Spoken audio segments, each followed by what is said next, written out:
নমস্কার বন্ধুরা, সাগর রায় ব্লগসে নতুন একটু ভিডিওতে তোমাদের সবাইকে স্বাগত। প্রতিদিনের মতো আজকে আমি ঘুম থেকে উঠে পড়েছি, আর ঘুম থেকে উঠে দেখেছি মোটের দিকে গান চালিয়েছে। আর আজকে আমি বাড়িতে ঘুমাতে যাইনি। তারপর কিছুক্ষণ বসে থাকার পরে এদিকে সকালের খাবার খেতে বসে পড়েছি।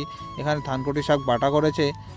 দেখো, থানকুনি শাক বাটাটা কিন্তু খুবই ভালো লাগে। আর রান্না হয়েছে ইঁচড় চিংড়ি, আর রান্না হয়েছে কুমড়ো শাক। কুমড়ো শাকটাও খুব ভালো লাগে, ওই ডাটাগুলো আমার খেতে খুবই ইচ্ছা করে এবং খুবই ভালোই খাই আমি। তারপর দেখো এদিকে কালকে যে রসমালাইগুলো বানিয়েছিলাম, সেই রসমালাইগুলো কত সুন্দর লাগছে।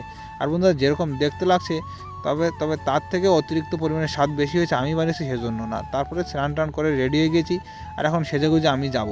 আর কোথায় যাব তোমরা হয়তো ভাবছো যে আমি কোথায় যাচ্ছি এত সেজেগুজে। আমি যাচ্ছি এখন বাগানে। তাই বাগানে যাওয়ার আগে দাদা বৌদির জন্য একটু রসমালাই নিয়ে যাবো, তাই মা পলিথিনে করে দিয়েছে একটা বাড়িতে করে। এগুলো নিয়ে যাবো, কারণ আমি বানিয়েছি, বৌদিও তো এখনও বৌদিরও খেতে ইচ্ছা করতে পারে। সেই কারণে আমি একটু নিয়ে যাচ্ছি।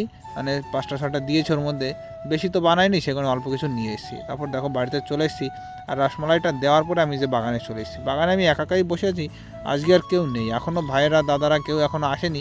আমি এখানে একাকাই বসে আছি, তাই বসে ভালো লাগছে না। আমি এখন চলে যাবো বাড়ি। তাই বাড়িতে আসার সময় দেখলাম রাস্তা দিয়ে কক মুরগি যাচ্ছিলো, সেখান থেকে দুটো কক মুরগি নিলাম। 130 টাকা করে দাম নিয়েছে। এমনি পোলট্রির মাংস থেকে এগুলো খেতে ভালো লাগে। তারপরে বাড়িতে চলে আসলাম, বাড়িতে এসে দেখি যে কেউ নেই বাড়িতে। তাই এখন আমি এই গামলায় করে ভাত খেতে বসে পড়েছি। কারণ মা আর মোটো গেছে মামি শাশুড়ি বাড়ি, মানে মামাদের বাড়ি, আমার মোটোর মামা বাড়ি। কারণ মামি গিয়েছিলো কুম্ভের মেলায়, সেখান থেকে এসে একটু বাচ্চাদের একটু খিচুড়ি খাওয়াবে, একটু হরিসভার মতো হচ্ছে, সেই কারণে ওরা দুজন গেছে, আমি পরে যাবো। খাওয়া দাওয়া শেষ করে আমি আবার বাগানে চলে এসেছি। এখান থেকে ভাইয়েরা সব গেম খেলছে, আর আমি একটু গেম খেলবো। অনেকদিন তো গেম খেলি না, আমার একটু ইচ্ছা করে মাঝে মাঝে খেলতে।